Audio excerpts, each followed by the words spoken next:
What is a mother wound? What does it look like? And how do you begin to heal it?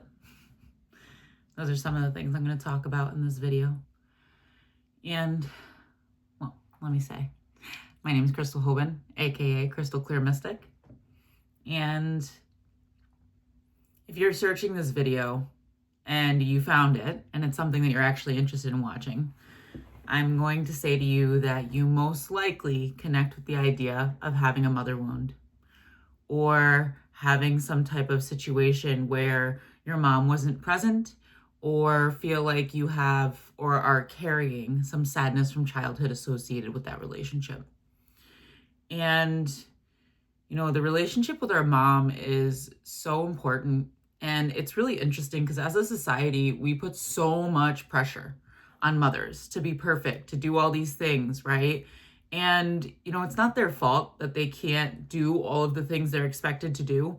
I remember being in school and they talked about the second shift and mothers being expected to take the second shift. So, you know, as things got more expensive, working throughout the day, and then also having to be the parent at home while dad kind of got to not do that as much. Another thing that I've noticed too is that, you know, men and the father figure in the relationship, whatever that may be, you know, usually kind of gets off the hook in some ways, especially when it comes to even like trauma or childhood experience of frustration with a parent. The mother gets the blunt of it. And I'm not saying that that's right or wrong. That's just psychologically true. And, you know, I think they have a lot of pressure. There is a lot of pressure to be a good mom, to be a good enough mom, all of these different things. And that's not to say that there aren't moms out there that are not good. I mean, there are moms that are absent. There are moms who don't know how to show up emotionally. There are moms who are unhealed and became a parent too early and really just was not able to kind of take care of this child in the way that they needed to or show up in the way that they needed to.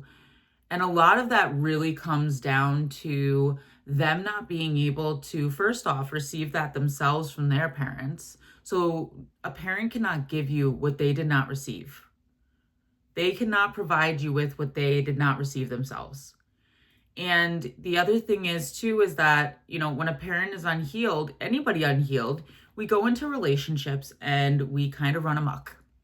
We can be very selfish. We can be very self-centered. It can be really all about us. And that's coming from a place of wanting to protect rather than a place of trying to hurt or harm, but it does hurt or harm regardless. And I think that's the difficult part, is that, you know, even though we're coming into these relationships and we're trying to protect ourselves in the best way we can, right? It does end up harming the other person. It's unintentional, but still a result. So, you know, having a mother wound is a lot of like worthlessness kind of stuff comes up for people. So not feeling good enough, feeling worthless, feeling like you're never going to be enough, feeling like you're unlovable. A lot of that comes from the mother wound. That is the result of the mother wound. And, you know, people show this in different ways. They can become addicted to substances. They can struggle to be present.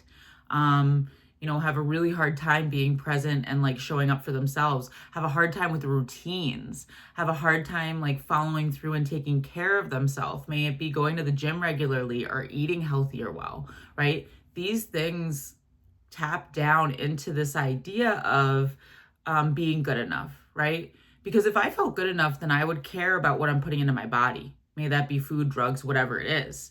If I loved myself and felt like I was lovable, I would take care of my body physically as well, right? So really all of these things tap into that.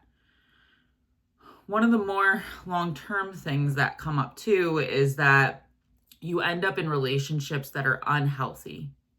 So, you know, our parents are our first example of what love looks like. And when there's like an absence of emotional closeness in that relationship, or emotional availability is what I'll call it, a lot of the time what happens is that the kid in that situation ends up growing up thinking that's what love looks like. And so they end up with these partners who are emotionally unavailable. And the other thing is too, is if you had an emotionally unavailable mother, you are more likely to chase in relationships. So I'm sure you've heard about the chaser pursuer dynamic that happens, right? If you grew up with a mom that wasn't present, emotionally, like, and was just physically present, there's a lot of emotional chasing that's probably happening in your relationships. You're chasing relationships to prove you're enough. You're feeling like you can fix them and make them better, right? That is also a pretty core component of having like a mother that's just not present and having a mother wound, is this need to like fix people, because there was this feeling growing up that there was something wrong with you and you needed to take care of mom's feelings or fix her feelings or fix situations to be lovable. So then you carry that into your adulthood and you engage in that way in relationships. And I would say probably more than just romantic. This is probably also true with, friendship relationships and stuff too. It could also go as far as what you do for a profession, right? Like you like to help people because you get your worth and you feel good enough, right? When you're helping others. So there's a part of you that doesn't feel good enough or worthy enough for just existing and being, right? And so we need to provide a service or be needed or, be in a relationship dynamic where we're helping somebody for us to feel good enough. So these are kind of all of the ways that a mother wound can play out. And really at the core of a mother wound is this idea of, feeling worthless, feeling not good enough, feeling like there's something wrong with you, feeling like you're not good enough on your own as you are. You have to do all of these other things to be good enough, to receive love, to prove that you are lovable. And this way of functioning can run amok in our lives for a very, very, very long time.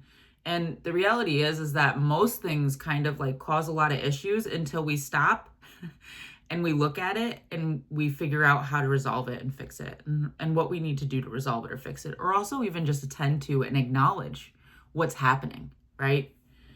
So, when you grow up in this kind of experience, you have a very scared inner child. And so your inner child is afraid to come out and play. You're afraid to be silly. You're afraid to be yourself. You're afraid to upset people. You're afraid to cause an issue, be a burden, right? All of these things come from that. And like I said, in society, they put a lot of pressure on moms. But in general, this is something I talk about actually a good amount with my clients. In general, people who grew up during the Depression or grew up during the World Wars, they really didn't have parents who were emotionally available. And so, right, that becomes dropped down from generation to generation to generation. And so, like I said earlier, the intention is not always negative. It still causes harm. There is still harm that occurs, okay? But it's not always intentionally negative. It really is them doing the best that they can with what they know, and yet still causes harm.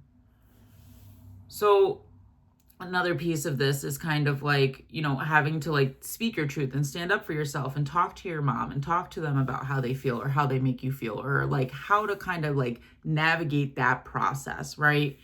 And that can be so difficult, because if someone is coming from a place of not being good enough and not feeling good enough and feeling unworthy and unlovable, when you bring to them that this is upsetting you, or you set a boundary with them, or whatever it is, that's going to be received a lot of the time as a criticism. That's going to be received as there's something wrong with me. And yes, they did something that was harmful or hurtful, right? But that doesn't mean that we're saying there's something wrong with you, but that's instantly how it's received by somebody who feels unlovable, who feels like they're not worthy, who doesn't feel good enough. Is there something wrong with me? Oh my gosh, I better twist the story so that I can understand this in a different way, because if I'm bad or wrong, then how will I ever survive, right? So the mind does some crazy things when it comes to this. And welcome to shadow work. That's the shadow at its finest. And that's like the defense mechanism that goes up, the guard that goes up. It's this kind of like, I need to protect myself and my vision of myself, so I can't hear that or take that in. So what is it that I need to tell myself about this person that's saying this to me, my child that's saying this to me, so that I can protect myself, right? And not feel like a bad person or there's something wrong with me, not internalize that, right? Rather than just acknowledge that, you know, I upset somebody. And that doesn't mean that I'm bad or wrong or there's something wrong with me, but there's something that maybe I need to tweak in my behavioral ways of being, right? But that can't be received by somebody who isn't fully whole and grounded within themselves and feels good within themselves. That is something that really can only be received by somebody who has a healthy relationship with themselves. So one of the things I talk a lot about too is like, you can only, the way you treat other people is a direct reflection of the relationship that you have with yourself. A direct reflection of the relationship you have with yourself. So something to think about too, as you're like thinking about this mother wounding kind of stuff, and kind of the effects of it. I mean, it can be really, really, really deep. So I am going to talk about some of my own mother wounding in a different video. If you want to take a look, I'm going to try to remember to put it in my bio. If you want to hear my story, I will go ahead and post that. But I think, you know, mother wounds are hard to recover from. They're hard to heal from. They run deep. And, you know, it was never really your burdens to carry to begin with. And I hope that you all find a way to move forward and love yourselves just like you deserve to be loved. If you're interested in one-on-one with me, you can check it out in my bio. And love and light.